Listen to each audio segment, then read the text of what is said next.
Yesu nanga. Oh Yesu yo Pona nyoso usalelinga Yesu.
En réalité, ozana okaka mabete. Kasi ozali juste des promesses oyo esengelami na yo okokisama na bomo ya moto. Na pasi oyo ekopesa biso liwa tolobi Yesu zwa na yo nkembo. Zwa nkembo Yesu.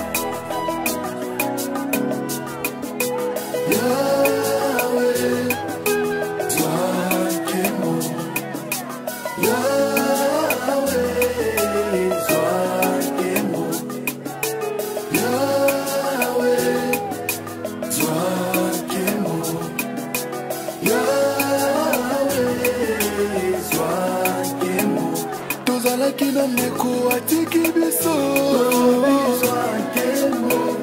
Tozala kina meko atiki biso Aiwe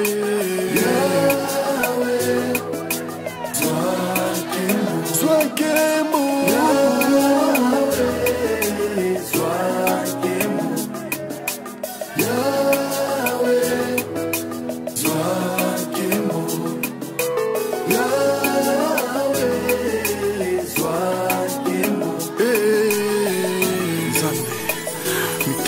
ezali kolela mingi yo noza na makoki ya kopesa kimia na mitema oyo ezolela Yesu.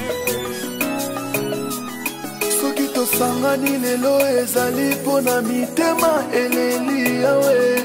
Soki tokutani lelo ezali mpo na mitema ezoki yawe. Konsole mitema ya bana na yo. Konsole mitema ya bana na yo Yesu. Pangusa pinzoli na miso nanga. Pangusa pinzoli na miso nanga Yesu. Kausa bapota motema nanga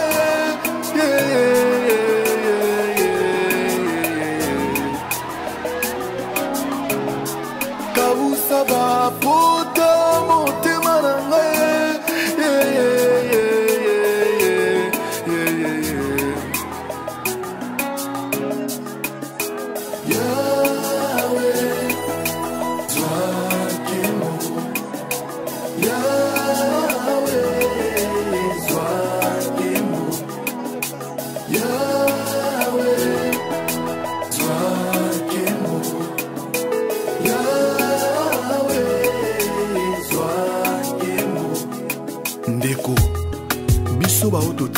na bomoi tozondima te kiliwa esalama mpe mpo na biso tozokanisa kiliwa esalamaki kaka mpo na ndeko oyo atiki biso alali lelo na mabele oyo mpe alali na mabele abandaki kondima te kiliwa mpe ezalaki mpo na ye me lelo atiki biso yango nalingi nayebisa ndeko nzambe alingi juste ainterpele biso ki alingaka biso totambola lolenge alingi non totambola lolenge biso tolingi na se na mo mpona toza baleki nzela na se na moi oyo sunga mpe biso totikali nzambe na bongo sunga mpe biso totikali nzambe na bongo sunga baveve batikali nzambe na bongo sunga borfelin batikali nzambe na bongo sunga mpe biso totikali nzambe na bongo yawe kimia na yo eumela yawe kimia na yo yesu na ngai eumela yawe kimia na yo na vi na ngai eumela yawe kimia na yo na libota na ngai eumela yawe kimia na yo yesu eumela yawe kimia na yo batikali nzambe na bango sunga borfelin batikali nzambe na bango sunga mpe biso totikali nzambe na bango yawe kimia na yo eumela yawe kimia na yo yesu na ngai eumela yawe kimia na yo na vi na ngai eumela yawe kimia na yo na libota na ngai eumela yawe kimia na yo yesu eumela yawe kimia na yo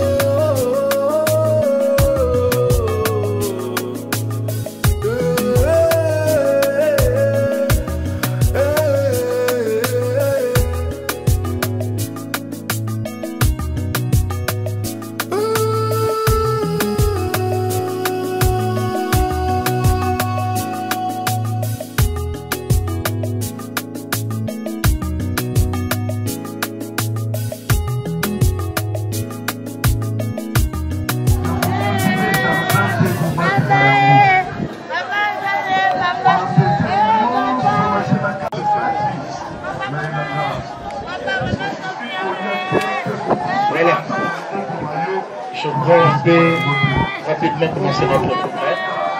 Qui de nous ici ne se rappelle pas comment il aimait bien qu'on lui prête attention quand il expliquait une histoire?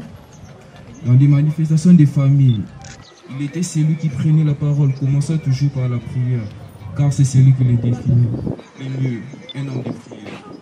En parlant de sa femme à ses sœurs, il aimait utiliser l'expression « mwana ya bato ». Ah, pasteur. Comment expliquerons-nous à tes petits-enfants qui ne reverront plus jamais leur père? Papa Chichi, tu nous montres. On dit souvent que le meilleur porte en premier. Et bien voilà, un des meilleurs nous quitte aujourd'hui. À nous qui restons, gardons une mémoire pieuse de lui. Noko Chichi part, mais il laisse derrière un héritage de 4 merveilleux petits-enfants à qui nous devons amour et protection. De cette façon, nous honorerons sa mémoire. Enseignant qui était réellement leur père. Quel genre d'homme était-il? Continuons à élever ces enfants selon les chemins de Jésus-Christ, comme le faisait leur papa, qui grandissent dans l'amour et le respect. La Bible dit que Dieu essuiera le larmes, qu'il n'y aura plus ni cris, ni pleurs, et la mort n'existera plus. Gardons cette promesse afin que les jours comme aujourd'hui n'arrivent plus. Que nos pleurs manifestent notre amour et considération pour ce que tu étais. À jamais dans nos mémoires, oncle Chichi. Un très bon souvenir, une qualité exceptionnelle.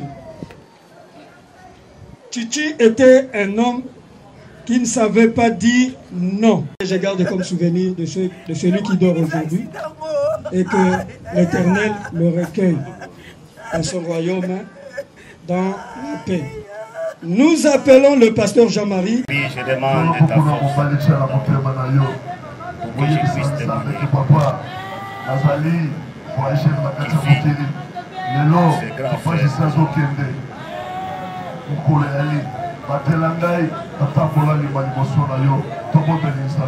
C'est très dur pour moi de parler de mon grand frère que j'ai surnommé mon médecin, parce que quand j'ai mouru, j'avais un coma de 7 jours suite à ce que vous appelez AVC. En anglais, ils appellent ça stroke. C'est mon grand frère, Antoine, qui m'a restauré avec mon petit frère, Chouma Prosper. Pendant les temps où je pouvais encore, je pouvais commencer à manger. En bref, je peux dire que quand j'ai reçu la nouvelle du décès de mon grand frère, mon docteur, mon restaurateur, mon mécanicien, comme on l'appelait, parce que c'est papa, grand frère Antoine, qui nous fabriquait des véhicules communément appelés Malolé, quand nous étions tout petits à Kalima. Nous venions de Kailo, Kobelmine, et ils étaient bien implantés à Kalima. Ce n'est pas un peu de mots qu'on peut témoigner de la vie d'un baobab. Un homme très dynamique, très accueillant, parce que quand nous arrivions dans leur famille à Kalima, Kamisuku, à voir, avec mon frère Michel Alimeti Kikuni Sampasa, il était de ceux qui nous entouraient avec une chaleur formidable. Dans une famille qui était très civilisée que la nôtre. Pour ceux qui ont vécu à Kalima, vous pouvez savoir que les gens qui habitaient les camps empruntés n'étaient pas comme les gens qui habitaient les autres camps de la Sominki. Quand j'ai reçu cette bombe, je ne pouvais pas croire. Je ne pouvais pas croire. Et je crois que jusqu'à aujourd'hui, beaucoup d'entre nous n'arrivent pas encore à croire. Parce que c'est ma sœur, Madame Deborah, communément appelée Rose Kandolo, qui m'a appelé très tôt matin, en me disant Kaka Antoine, comme on l'appelait, est mort. J'ai prié pour que je ne puisse pas avoir un second arrêt cardiaque, parce que la nouvelle était très brusque et c'était très tôt matin. L'homme qui vient de nous quitter était un pilier pour nous tous. Nous ne voyons pas encore qu'il est parti, mais que la terre lui soit douce. Merci. Ce n'est pas tout à fait facile. Ce n'est pas facile de perdre quelqu'un qui était trop cher. Mais cette fois-ci, la personne sera en dehors de la famille. Peut-être un ami, peut-être une connaissance. Le lieu du village s'est écoulé. Vous qui réunissez, vous aussi dissiper tous nos différends. Votre présence valait plus que la richesse. Rendre service était le fruit que vous portiez. Que le Seigneur vous accueille dans son royaume. Adieu, cher Papa Antoine Kisembe. Nous garderons à jamais de bons souvenirs de vous. Que la terre de nos ancêtres vous soit doux et légère. Adieu, Papa Antoine, votre petite fille Kisembe Man. Nous manquons des mots lorsque nous écoutons de telles choses.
Mokili mona ginga pamba yo yebaki ngai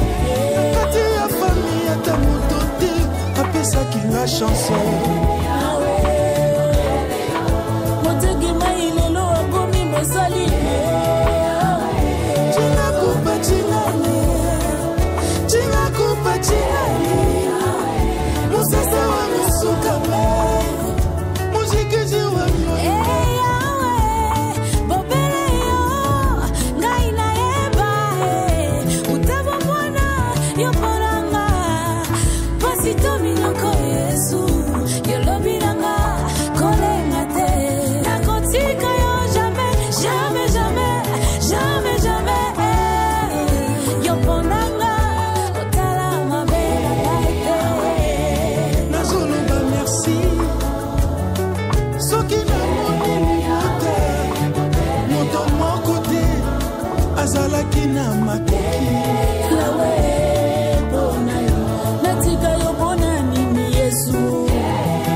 Ozana okaka mabete kasi ozali juste promesse oyo esengelami na yo okokisama na bomoi ya moto na pasi oyo ekopesa biso liwa tolobi Yesu zwa na yo nkembo zwa nkembo Yesu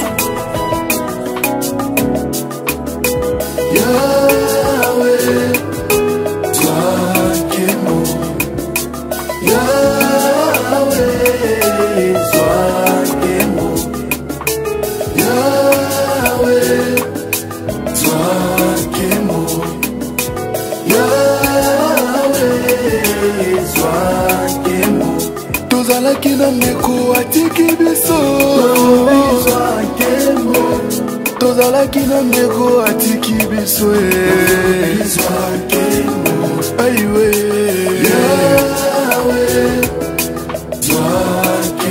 zwa nkembo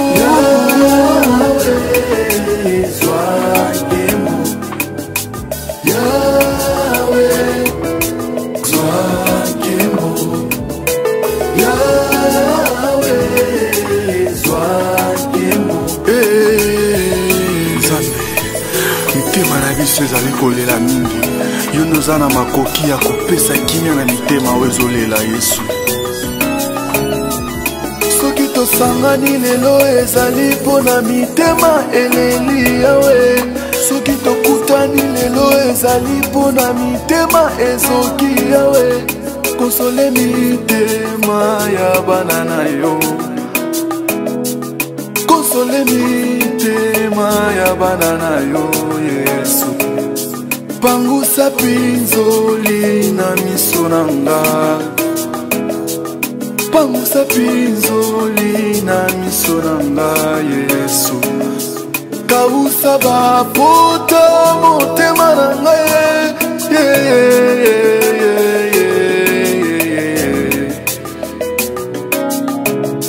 kausa bapota motema na nga